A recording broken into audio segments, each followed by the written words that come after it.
નમસ્કાર, હું દીક્ષિતા પટેલ નર્મદા સમાચારમાં આપનું સ્વાગત છે। સૌપ્રથમ જોઈશું આજના મુખ્ય નર્મદા સમાચાર। રેત માફિયાઓને ભરૂચ, વડોદરા અને નર્મદા જિલ્લા કલેક્ટરનું સમર્થન, સાંસદ મનસુખ વસાવાના ગંભીર આરોપ।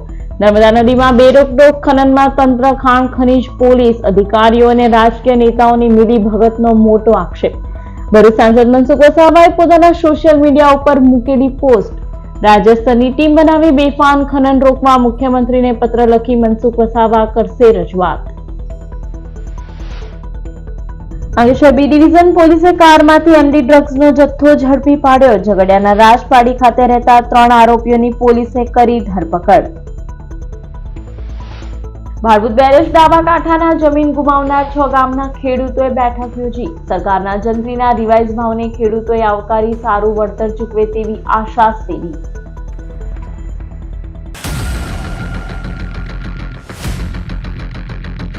ભરૂચ, નર્મદા અને વડોદરા કલેક્ટર સહિત તંત્રનું રેત માફિયાઓને સમર્થન હોવાના ગંભીર આરોપ સાંસદ મનસુખ વસાવાએ પોતાના સોશિયલ મીડિયા ઉપર કર્યા છે। ભરૂચ તાલુકાના શુકલતીર્થ ગામે રેત માફિયાઓ દ્વારા બેફામ રેત ખનનના કારણે તેમાં ડૂબી જવાથી 4 લોકો મૃત્યુ પામ્યા હતા। ભરૂચના સાંસદ મનસુખ વસાવાએ જિલ્લામાં ધારાસભ્યો સાથે પોતે જિલ્લા સંકલનની બેઠકમાં આ મુદ્દો ઉઠાવ્યો હતો। નર્મદા, વડોદરા અને ભરૂચ જિલ્લામાં નર્મદા કાંઠે આવા ખાડામાં ડૂબી જવાથી અનેક લોકોના મૃત્યુ થાય છે। ગેરકાયદેસર રીતે નર્મદા નદીમાં 25 થી 30 મોટી મશીન બોટ બાજ 3 જિલ્લામાં ચાલે છે, જે બંધ કરાવવા સાંસદ મનસુખ વસાવાએ માંગ કરી છે। સંકલનમાં આટલી ચર્ચા થવા છતાં હજુ પણ બેરોકટોક ગેરકાનૂની રીતે રેતી કાઢવાનું કાર્ય ચાલુ હોવાનો રોષ સાંસદે વ્યક્ત કર્યો છે। રવિવારે સાંસદે ઝઘડિયા તાલુકાના ઇન્દોર તથા નાના વાસણા ગામના સ્થાનિક લોકોની રજૂઆતને લઈ ભરૂચ જિલ્લા કલેક્ટરનું ધ્યાન દોર્યું। કલેક્ટરની સૂચનાથી ખાણ ખનીજ અધિકારી, મામલતદાર ઝઘડિયા અને સ્થાનિક પોલીસ વહેલી સવારે 6 વાગે આ ટીમ ઘટના સ્થળે પહોંચી રેત માફિયાઓને પકડવાના બદલે ભગાડી મૂકવાના આરોપ મનસુખ વસાવાએ કર્યા છે। વધુમાં સાંસદે પોસ્ટમાં લખ્યું છે કે મારું સ્પષ્ટ માનવું છે કે 3 જિલ્લાના કલેક્ટર, પ્રાંત ખાણ ખનીજ અધિકારી, પોલીસ અધિકારીઓ, તાલુકા અને જિલ્લા પંચાયતના અધિકારીઓ તથા કેટલાક રાજકીય નેતાઓ મિલીભગતથી આ રેત માફિયાઓને બેરોકટોક આ રેતીનું ગેરકાયદેસરની પ્રવૃત્તિને તેઓ સમર્થન કરી રહ્યા છે। નર્મદા નદીમાં ઠેર ઠેર ગેરકાયદેસર પુલિયાઓ બનાવી દીધા, જેના પરથી ડમ્પરો દ્વારા રેતી વહન કરે છે। આ બધી બાબતની વારંવાર આ 3 જિલ્લાના વહીવટી અધિકારીઓને અને રાજ્ય સરકારના ખાણ ખનીજ અધિકારીઓને પણ જાણ છે, પણ આ બધાને રેત માફિયાઓ દર મહિને લાખો રૂપિયાના હપ્તા આપે છે, જેના કારણે આ રેત માફિયાઓ બેફામ બની ગયા છે અને તેમની મરજી મુજબ મન ફાવે ત્યાંથી રેતી કાઢે છે તેવો આરોપ પણ પોસ્ટમાં કર્યો છે। આ બાબતે સાંસદ મુખ્યમંત્રીને પણ પત્ર લખીને રજૂઆત કરશે કે રાજ્ય લેવલની ટીમ બનાવીને આ ગેરકાયદેસર પ્રવૃત્તિ કરતા લોકોની સામે કાયદેસરની કાર્યવાહી થાય। અંકલેશ્વર બી ડિવિઝન પોલીસે ₹7 લાખથી વધુની કિંમતના એમડી ડ્રગ્સના જથ્થા સાથે 3 આરોપીઓની ધરપકડ કરી છે। આ મામલામાં પોલીસે ₹11 લાખથી વધુનો મુદ્દામાલ કબજે કરી કાયદેસરની કાર્યવાહી હાથ ધરી છે। ઉદ્યોગનગરી અંકલેશ્વરમાંથી ફરી એકવાર નશાના કાળા કારોબારનો પર્દાફાશ થયો છે। અંકલેશ્વરના વિવિધ ઔદ્યોગિક એકમોમાંથી ડ્રગ્સ ઝડપાયા બાદ હવે કારમાં ડ્રગ્સની હેરાફેરી કરાતી હોવાનું બહાર આવ્યું છે। અંકલેશ્વર બી ડિવિઝન પોલીસના સૂત્રોને મળેલી બાતમીના આધારે તેઓએ નેશનલ હાઈવે નંબર 48 ઉપર ઉછાલી ગામ નજીક વોચ ગોઠવી હતી। આ દરમિયાન બાતમીવાળી ઇકો કાર આવતા તેને અટકાવી તપાસ કરતા અંદરથી ડ્રગનો ₹7 લાખની કિંમતનો 70.600 ગ્રામ એમડી ડ્રગ્સનો જથ્થો મળી આવ્યો હતો। આ મામલામાં પોલીસે ઝઘડિયાના રાજપાડીના રહેવાસી ઇમ્તિયાઝ ઇબ્રાહિમ શેખ, મોહમ્મદ ઝુબેર મહેબૂબ ખાન ખોખર અને સુમિત વસાવાની ધરપકડ કરી છે। આરોપીઓ ડ્રગ્સ જીપલોક બેગમાં પેક કરી વેચાણ અર્થે લઈ જતા હોવાનું બહાર આવ્યું છે।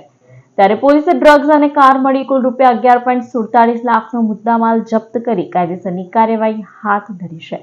આરોપીઓ ડ્રગ્સ ક્યાંથી લાવ્યા હતા તે સહિતની વિગતો મેળવવા પોલીસે તપાસનો ધમધમાટ શરૂ કર્યો છે। અંકલેશ્વર તાલુકાના ધનતુરિયા ગામ ખાતે ભાડભૂત બેરેજ ડાબા કાંઠાના જમીન ગુમાવનાર 6 ગામના ખેડૂતોએ બેઠક યોજી સરકારે સુધારેલી જંત્રીને આવકારી છે। સરકાર દ્વારા નવા જંત્રીના 585 થી 700 જાહેર કરેલા ભાવ અંગે ચર્ચા કરી હતી। સરકાર દ્વારા જે તે જગ્યાનો સાયન્ટિફિકલી સર્વે કરી નવા જંત્રીના ભાવ રિવાઇઝ કર્યા છે। ખાસ કરીને જમીનની કિંમત જે ખેડૂતો આંકી રહ્યા એટલો ભાવ રિવાઇઝ થયો નથી, પણ તેના થોડા સમકક્ષ ભાવ રિવાઇઝ થતા હવે 4 વર્ષથી ગુંચવાયેલા વળતરનો મુદ્દો વહેલી તકે ઉકેલાશે તેવી આશા બંધાઈ છે. આપણે જે અહીંયા ભેગા થઈ રહ્યા છે એ ભેગા થવાનું ભરપૂર બેરેજના જે કંઈક આપણા વિસ્થાપિત ખેડૂતો છે એ આજે અત્રે એટલા માટે એકત્રિત થયા છે કે સરકારશ્રીએ આપણી વાતને ધ્યાને લીધી છે.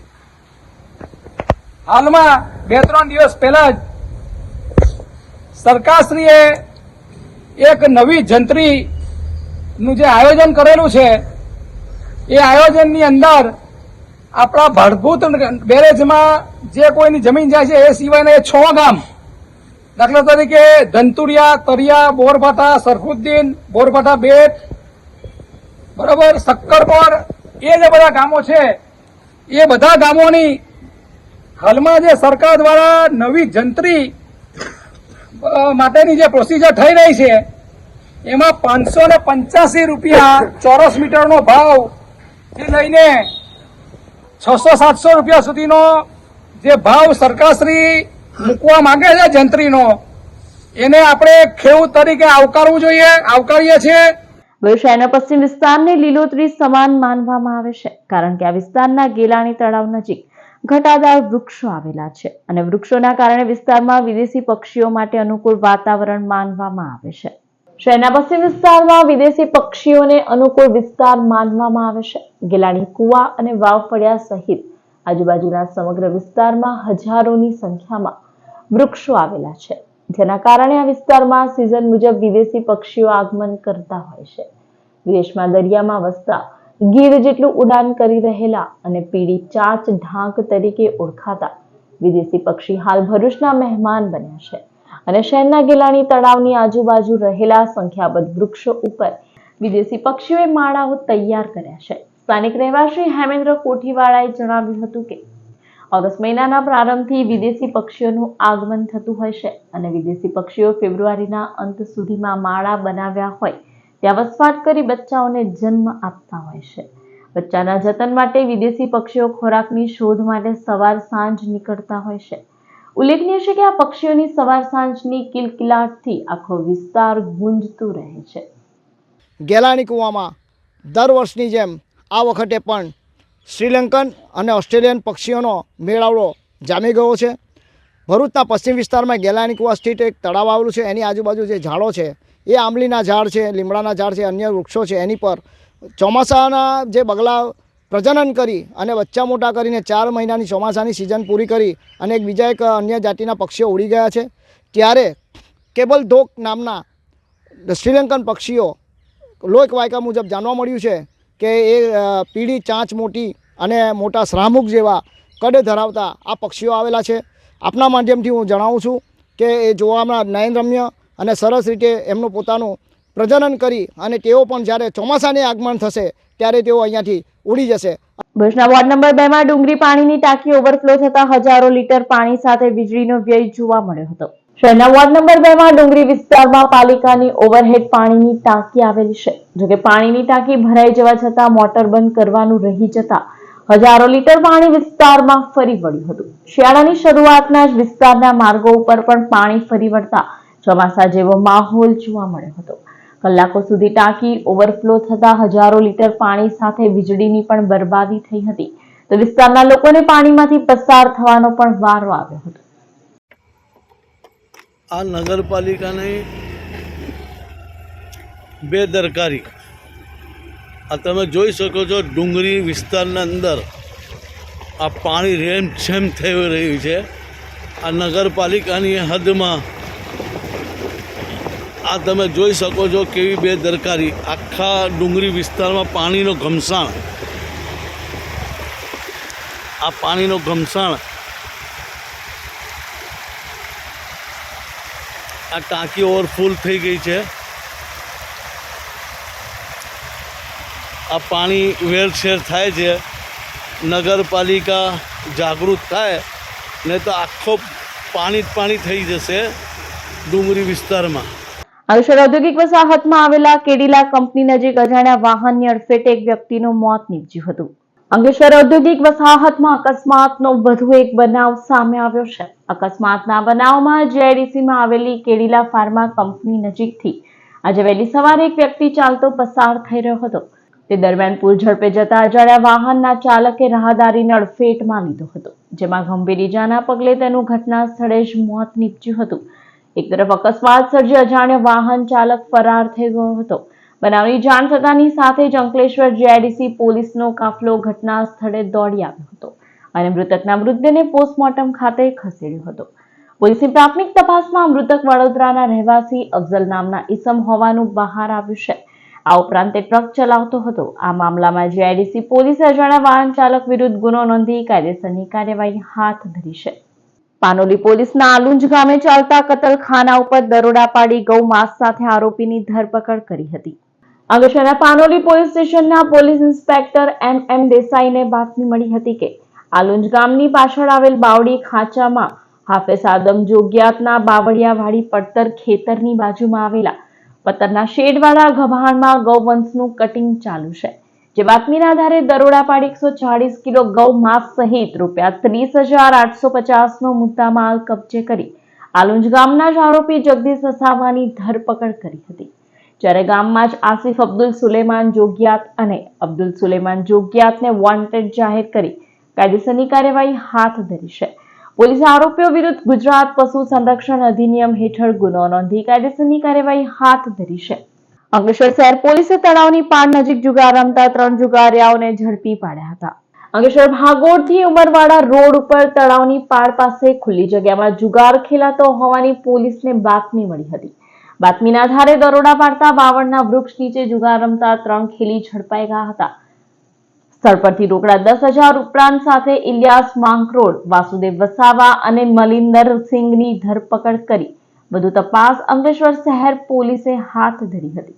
અંકલેશ્વર જીઆઈડીસીમાં આવેલા માનવ મંદિર નજીક જૈન દેરાસર જતી મહિલાને પોલીસની ઓળખ આપી 2 ગઠિયા સોનાની બંગડી, ચેઇન મળી 6 તોલા ઘરેણા પડાવી ફરાર થઈ ગયા હતા. અંકલેશ્વર જીઆઈડીસી વિસ્તારમાં રહેતા હર્ષાબેન ભરત શાહ આજરોજ સવારના અરસામાં જૈન દેરાસર ખાતે જઈ રહ્યા હતા. તે વેળા માનવ મંદિર પાસે 2 ઈસમો તેઓ પાસે આવ્યા હતા અને પોતે પોલીસની ઓળખ આપી સાઈડમાં બોલાવી આટલું બધું સોનું પહેરીને નહીં જવાનું, પોલીસ અધિકારી જોશે તો ફાઇન ભરાવશે તેમ કહી સોનું કઢાવી એક કાગળમાં મુકાવી મહિલાની નજર ચૂકવી 6 તોલા સોનાના ઘરેણા તફડાવી ફરાર થઈ ગયા હતા. ચોરી અંગે જીઆઈડીસી પોલીસે તપાસ હાથ ધરી છે.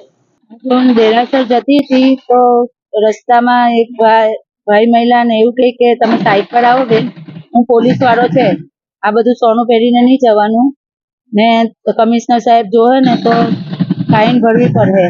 એવું કરીને મને સાઈડ પર લઈ જાય ને કીધું કે તમે આ બધું સોનું કાઢીને કાગળમાં મૂકી દેવ ને પછી એમણે એમ કે તમારા મારા હાથે જ હું અંદર મૂકી દઉં. તો થેલામાં એમણે મૂકી દીધું કઢાવીને ને પછી હું દેરાસર બાજુ ગઈ ને ત્યાં જઈને જોયું તો અંદર કશું નહીં હતું, આવું નીકળ્યું. અંકલેશ્વરના સારંગપુર ગામમાં આવેલા લક્ષ્મણનગર સોસાયટીમાં સાપ નીકળતા જીવદયા પ્રેમી દ્વારા સાપનું રેસ્ક્યુ કરવામાં આવ્યું હતું. અંકલેશ્વર અને આસપાસના વિસ્તારોમાં સરીસૃપો રહેણાંક વિસ્તારમાં આવી ચડતા હોવાના અનેક બનાવો બને છે. ત્યારે આજે ફરી એકવાર અંકલેશ્વર તાલુકાના સારંગપુર ગામમાં આવેલા લક્ષ્મણનગર સોસાયટીમાં સાપ નીકળ્યો હતો. સાપને જોતા લોકોમાં દોડધામ મચી જવા પામી હતી. આ અંગે જીવદયા પ્રેમીને જાણ કરવામાં આવતા જીવદયા પ્રેમી કમલેશ વસાવા પહોંચ્યા હતા અને સાપનું રેસ્ક્યુ કર્યું હતું. જીવદયા પ્રેમી દ્વારા સાપને સુરક્ષિત જગ્યાએ છોડી મૂકવાની તજવીજ હાથ ધરવામાં આવી છે. દેશમાં ગુજરાત મુસ્લિમ ગરસિયા પ્રગતિ મંડળ દ્વારા સમાજના તેજસ્વી તારલાઓનો સન્માન સમારંભ યોજાયો. પટેલ વેલફેર હોસ્પિટલ ડેન્ટલ કોલેજના એડિટોરિયમ હોલ ખાતે આયોજિત કાર્યક્રમમાં પ્રમુખ રફીક અહેમદ રાણા, ડોક્ટર પ્યારે સાહેબ રાઠોડ, અબ્દુલ ચૌહાણ, રહીમ ખાન રાઠોડ, અરવિંદસિંહ રાણા તથા કારોબારી સભ્યો સહિતના મોટી સંખ્યામાં ઉપસ્થિત રહ્યા હતા. શૈક્ષણિક વર્ષ 2023-24માં લેવાયેલા બોર્ડની પરીક્ષામાં એસએસસી, એચએસસી 70% કે તેથી વધુ ગુણ મેળવનારને સન્માન કરી મોમેન્ટો અર્પણ કરાયા. સાથે જ તબીબી વ્યવસાય, ન્યાય ક્ષેત્ર, સીએ, એન્જિનિયરિંગ જેવા ક્ષેત્રોમાં ઉચ્ચ પદવી મેળવનાર તથા સામાજિક ક્ષેત્રે વિશિષ્ટ સેવાઓ આપનારને સન્માનિત કરવામાં આવ્યા હતા. જંબુસરમાં વૃક્ષ ઉપર પશુઓ માટે ચારો પાડવા ચડેલ યુવાનનું કરંટ લાગતા વૃક્ષ પર જ દર્દનાક મોત નીપજ્યું હતું. જંબુસરમાં વૃક્ષ પર યુવાનનું દર્દનાક મોત નીપજવાનો મામલો સામે આવ્યો છે. જંબુસરના રૂણ તળાવ ખાતે રહેતા 28 વર્ષીય મહેશ વાઘેલા નામનો યુવાન જંબુસર રોડ ઉપર આવેલા સેન્ટ્રલ પ્લાઝા હોટલ નજીક વૃક્ષ પર પશુઓ માટે ચારો પાડવા માટે ચડ્યો હતો. આ દરમિયાન વૃક્ષની ડાળખી નજીકથી પસાર થતી વીજ કંપનીની હાઈટેન્શન વીજ લાઇનને અડી જતા યુવાનને વીજ કરંટ લાગ્યો હતો, જેના પગલે તેનું વૃક્ષ પર જ દર્દનાક મોત નીપજ્યું હતું. આ અંગેની જાણ થતાં જ લોકોના ટોળા ભેગા થઈ ગયા હતા. તો આ તરફ વીજ કંપનીના અધિકારીઓ પણ ઘટના સ્થળે પહોંચ્યા હતા અને વીજ પુરવઠો બંધ કરી યુવાનના મૃતદેહને નીચે ઉતાર્યો હતો. જંબુસર પોલીસે યુવાનના મૃતદેહને પોસ્ટમોર્ટમ અર્થે સરકારી દવાખાને ખસેડી વધુ તપાસ હાથ ધરી છે. ભરૂચ પેરાપ્લસ સ્ક્વોડની ટીમે ઝઘડિયામાં મારામારીના ગુનામાં ફરાર 2 આરોપીઓની ધરપકડ કરી. ભરૂચના પેરાપ્લસ સ્ક્વોડ ટીમના પીએસઆઈ ડીએ તુવરના માર્ગદર્શન હેઠળ ટીમના પોલીસ જવાનોએ જિલ્લાના બનેલા ગુનાઓમાં વોન્ટેડ તથા નાસ્તા ફરતા આરોપીઓને પકડવા ઝઘડિયા પોલીસ સ્ટેશન વિસ્તારમાં પેટ્રોલિંગમાં હતા. તે દરમિયાન બાતમીના આધારે ઝઘડિયામાં મારામારીના ગુનાના વોન્ટેડ આરોપીઓ ધર્મેશ મુકેશભાઈ ઠાકોર અને સુનિલ મુકેશભાઈ ઠાકોરને લીમોદરા ગામથી ઝડપી પાડ્યા હતા. પોલીસે તેમના વિરુદ્ધ BNNS કલમ 35A મુજબ અટક કરીને વધુ તપાસ અર્થે ઝઘડિયા પોલીસ સ્ટેશનમાં સોંપવામાં આવ્યા હતા. હીરગાંધી હેન્ડીકેપ ડેવલપમેન્ટ ટ્રસ્ટ દ્વારા ભરૂચ ખાતે વિકલાંગ, અનાથ અને પિતા વિનાના બાળકોને શૈક્ષણિક કીટનું વિતરણ કરવામાં આવ્યું હતું. ભરૂચના કબીરવાડ ખત્રીવાડ સ્થિત સમસ્ત ક્ષત્રિય જ્ઞાતિ પંચની વાડી ખાતે વણિરાજ ફાઉન્ડેશન વડોદરા તેમજ હીરગાંધી હેન્ડીકેપ ડેવલપમેન્ટ ટ્રસ્ટ દ્વારા શૈક્ષણિક કીટ વિતરણ કરાતો કાર્યક્રમ યોજાયો હતો, જેમાં આમંત્રિત મહેમાનોના હસ્તે દીપ પ્રાગટ્ય કરી કાર્યક્રમનો પ્રારંભ કરવામાં આવ્યો હતો. જે કાર્યક્રમમાં વડતાલ સ્વામિનારાયણ મંદિરના કોઠારી સ્વામી, વણિરાજ ફાઉન્ડેશનના પ્રમુખ હેમંત પટેલ, સુરેશ વઝા, ટ્રસ્ટના પ્રમુખ મનીષ ગાંધી, શાહબાઝ કમાલી, સંજય વઝા અને ડોક્ટર દિવ્યા ગાંધીના હસ્તે 100 જેટલા બાળકોને, વિકલાંગ, અનાથ અને પિતા વિનાના બાળકોને શૈક્ષણિક કીટનું વિતરણ કરવામાં આવ્યું હતું. ભરૂચમાં ઇજાગ્રસ્ત ટ્રક ચાલકનો જીવ બચાવવા તેને ખભા ઉપર ઉચકી એમ્બ્યુલન્સ તરફ દોડતા કોન્સ્ટેબલનો વિડીયો સામે આવ્યો છે. કોઈનો જીવ બચાવવા પોલીસ કર્મીએ કરેલી જહેમતની પ્રજાજનોએ પ્રશંસા કરી છે. ભરૂચના કેબલ બ્રિજ ઉપર 2 ટ્રક વચ્ચે અકસ્માત સર્જાતા એક ટ્રક ચાલક ઇજાગ્રસ્ત થવા સાથે ટ્રકમાં ફસાયો હતો. એમ્બ્યુલન્સ અને રેસ્ક્યુ ટીમ ઇજાગ્રસ્તની નજીક પહોંચી શકે તેમ ન હતી. ટ્રાફિકના કારણે એમ્બ્યુલન્સને થોડી દૂર ઊભી રાખવી પડી હતી. અકસ્માતનો કોલ મળતા ભરૂચ ટ્રાફિક પોલીસ પણ ઘટના સ્થળે પહોંચી હતી. એમ્બ્યુલન્સના નજીક પહોંચવાના ઇંતજાર કરવાના સ્થાને ટ્રાફિક પોલીસે ટ્રકમાં ફસાયેલા ઇજાગ્રસ્ત ધણીવારને બહાર કાઢી તેને ખભે ઉચકી એમ્બ્યુલન્સ તરફ દોટ મૂકી હતી. સમયસર સારવાર મળતા વાહન ચાલકનો જીવ બચ્યો હતો. પોલીસ કર્મીની માનવતા અને બહાદુરીના પગલે ચારેકોર પ્રશંસા થઈ રહી છે. ભરૂચના હોસ્ટેલ ગ્રાઉન્ડ ઉપર Sahara art and craft exhibition cum સેલનું ધારાસભ્યના હસ્તે ઉદ્ઘાટન કરવામાં આવ્યું. પ્રતિવર્ષની જેમ આ વર્ષે પણ ભરૂચના હોસ્ટેલ ગ્રાઉન્ડ ઉપર Sahara art and craft exhibition cum સેલનો શુભારંભ થયો છે. ઉદ્ઘાટન પ્રસંગે ભરૂચના ધારાસભ્ય રમેશ મિસ્ત્રી, પાલિકા પ્રમુખ વિભૂતિબેન યાદવ અને ચેનલ નર્મદાના ડાયરેક્ટર નરેશ ઠક્કરે રિબિન કાપી દીપ પ્રાગટ્ય કરી એક્ઝિબિશનને ખુલ્લું મૂક્યું હતું. એક્ઝિબિશનમાં વિવિધ હાથ વણાટની ચીજ વસ્તુઓ, રોજિંદી જીવન જરૂરિયાતની ચીજો, ખાદી અને કાશ્મીરી પ્રોડક્ટ સહિત ગૃહ સુશોભન તેમજ રસોડાને લગતી અસંખ્ય ચીજ વસ્તુઓ તદ્દન વ્યાજબી ભાવે એક જ સ્થળે લોકોને મળી રહેશે. મારી ભરૂચના નાગરિક ભાઈઓ બહેનોને વિનંતી છે કે આ એક્ઝિબિશનમાં આવીને સ્ટોલની મુલાકાત લઈને આપણા જે નાના વેપારી છે, જે સ્વદેશી છે, આપણા ગૃહ ઉદ્યોગ ચલાવનારા ભાઈઓ બહેનો છે, એના ત્યાંથી ખરીદી કરીને આપણે એને મજબૂત બનાવવા માટે પ્રયાસ કરીએ. આજરોજ મોહરમ અહેમદ પટેલની પુણ્યતિથિ નિમિત્તે ભરૂચ જિલ્લા કોંગ્રેસ કાર્યાલય ખાતે તેઓને શ્રદ્ધાસુમન અર્પણ કરતો કાર્યક્રમ યોજાયો હતો. કોંગ્રેસના દિગ્ગજ નેતા અને પૂર્વ સાંસદ મોહરમ અહેમદ પટેલની આજરોજ પુણ્યતિથિ નિમિત્તે ભરૂચ જિલ્લા કોંગ્રેસ કાર્યાલય ખાતે તેઓનું શ્રદ્ધાસુમન અર્પણ કરતો કાર્યક્રમ યોજાયો હતો, જેમાં આગેવાનો અને કાર્યકરોએ મોહરમ અહેમદ પટેલને શ્રદ્ધાસુમન અર્પણ કર્યા હતા. આ કાર્યક્રમમાં જિલ્લા કોંગ્રેસ પ્રમુખ રાજેન્દ્રસિંહ રણા, શહેર કોંગ્રેસ પ્રમુખ હરેશ પરમાર, ભરૂચ નગર સેવા સદનના વિપક્ષના નેતા શમશાદ અલી સૈયદ, જિલ્લા કોંગ્રેસના પ્રવક્તા નાજુ ફળવાલા, પૂર્વ પ્રમુખ પરિમલસિંહ રણા સહિતના આગેવાનો અને કાર્યકરો જોડાયા હતા. આગેવાનો દ્વારા મોહરમ અહેમદ પટેલના સેવા કાર્યોને યાદ કરવામાં આવ્યા હતા. અંકલેશ્વર બી ડિવિઝન પોલીસે ગુમ થયેલા 8 વર્ષના બાળકના વાલીને શોધી પરિવાર સાથે ભેટો કરાવ્યો. અંકલેશ્વર શહેર બી ડિવિઝન પોલીસ મથક વિસ્તારમાં આવેલા વાલિયા ચોકડી પાસેથી પોલીસને 8 વર્ષનો બાળક મળી આવ્યો હતો. બાળક પોતાનું નામ સિવાય બીજું કંઈ જાણતો નહોતો. બાળક તેના ઘરેથી ચાલતા ચાલતા વિખૂટો પડી વાલિયા ચોકડી પાસે આવી ગયો હોવાનું પોલીસને જાણવા મળ્યું હતું. આથી પોલીસ કર્મીએ બાળકને સાથે રાખી તેના પરિવારજનોની શોધખોળ શરૂ કરી હતી, જેમાં પોલીસને સફળતા મળી હતી. બાળક ડીમાર્ટની પાછળ આવેલા હરિઓમ પાર્કમાં રહેતા સુરેન્દ્ર પટેલનો પૌત્ર હોવાનું બહાર આવતા પોલીસે બાળકને તેના પરિવારને સોંપ્યો હતો. બાળકનો પરિવાર સાથે ભેટો થતા લાગણીસભર દ્રશ્યો જોવા મળ્યા હતા. આ કામગીરી પોલીસ કર્મી પ્રવીણભાઈ, ડાયાભાઈ, કિશોરભાઈ, નનુભાઈ, કૌશિકભાઈ, જયસિંહભાઈ, શૈલેષભાઈ, શંકરભાઈ અને તેમની ટીમ દ્વારા કરવામાં આવી હતી.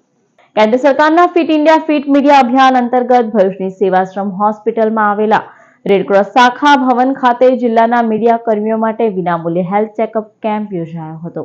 રાષ્ટ્રીય પ્રેસ દિવસની ઉજવણી અંતર્ગત કેન્દ્ર સરકાર દ્વારા ફિટ ઇન્ડિયા ફિટ મીડિયા અભિયાન લોન્ચ કરવામાં આવ્યું છે, જે અંતર્ગત મીડિયા કર્મીઓની આરોગ્યની તપાસ કરવામાં આવી રહી છે. ત્યારે ગુજરાત સરકાર અને ગુજરાત રેડક્રોસ સોસાયટીના સંયુક્ત ઉપક્રમે ભરૂચના સેવાશ્રમ હોસ્પિટલમાં આવેલા રેડક્રોસ બ્લડ બેંક ખાતે જિલ્લાના મીડિયા કર્મીઓ માટે વિનામૂલ્યે હેલ્થ ચેકઅપ કેમ્પ યોજાયો હતો, જેમાં blood count, blood group, liver function, lipid profile, kidney function test, સાંધા માટે યુરિક એસિડ ટેસ્ટ, હાડકા માટે કેલ્શિયમ સહિત થાઇરોઇડ માટે hormonal test, vitamin B12, vitamin C, diabetes અને અન્ય ચેકઅપ કરવામાં આવ્યા હતા. આ પ્રસંગે ઇન્ચાર્જ નાયબ માહિતી નિયામક સંજય પટેલ, રેડક્રોસ બ્લડ બેંકના જે ખીલવાણી તેમજ તેમની ટીમ ઉપસ્થિત રહી હતી. આ કેમ્પનો જિલ્લાના પત્રકારોએ લાભ લીધો હતો. ગુજરાત સરકારના ફિટ ઇન્ડિયા ફિટ મીડિયા કાર્યક્રમ હેઠળ આજરોજ તારીખ 25મીએ એક પ્રોગ્રામ રાખવામાં આવેલો છે મીડિયા કર્મીઓ માટે, જેનો મીડિયા કર્મીઓ તરફથી ખૂબ જ સારો પ્રતિભાવ મળેલો છે અને ખૂબ જ મોટી સંખ્યામાં એ લોકોએ પોતાનું હેલ્થ ચેકઅપ કરાવ્યું છે.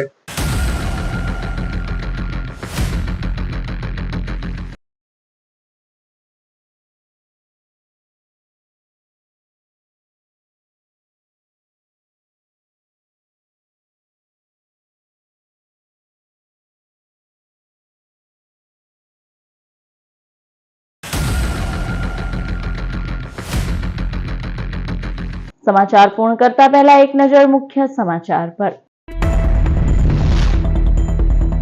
રેત માફિયાઓને ભરૂચ, વડોદરા અને નર્મદા જિલ્લા કલેક્ટરનું સમર્થન, સાંસદ મનસુખ વસાવાના ગંભીર આરોપ. નર્મદા નદીમાં બેરોકટોક ખનનમાં તંત્ર, ખાણ ખનીજ પોલીસ અધિકારીઓ અને રાજકીય નેતાઓની મિલીભગતનો મોટો આક્ષેપ. ભરૂચ સાંસદ મનસુખ વસાવાએ પોતાના સોશિયલ મીડિયા ઉપર મૂકેલી પોસ્ટ. રાજ્યસ્તરની ટીમ બનાવી બેફામ ખનન રોકવા મુખ્યમંત્રીને પત્ર લખી મનસુખ વસાવા કરશે રજૂઆત. અંકલેશ્વર બી ડિવિઝન પોલીસે કારમાંથી એમડી ડ્રગ્સનો જથ્થો ઝડપી પાડ્યો. ઝઘડિયાના રાજપાડી ખાતે રહેતા 3 આરોપીઓની પોલીસે કરી ધરપકડ. ભાડભૂત બેરેજ દાવા કાંઠાના જમીન ગુમાવનાર 6 ગામના ખેડૂતોએ બેઠક યોજી. સરકારના જંત્રીના રિવાઇઝ ભાવને ખેડૂતોએ આવકારી સારું વળતર ચૂકવે તેવી આશા સેવી. તો આ હતા અત્યાર સુધીના નર્મદા સમાચાર. વધુ સમાચાર સાથે ફરી મળીશું. નમસ્કાર.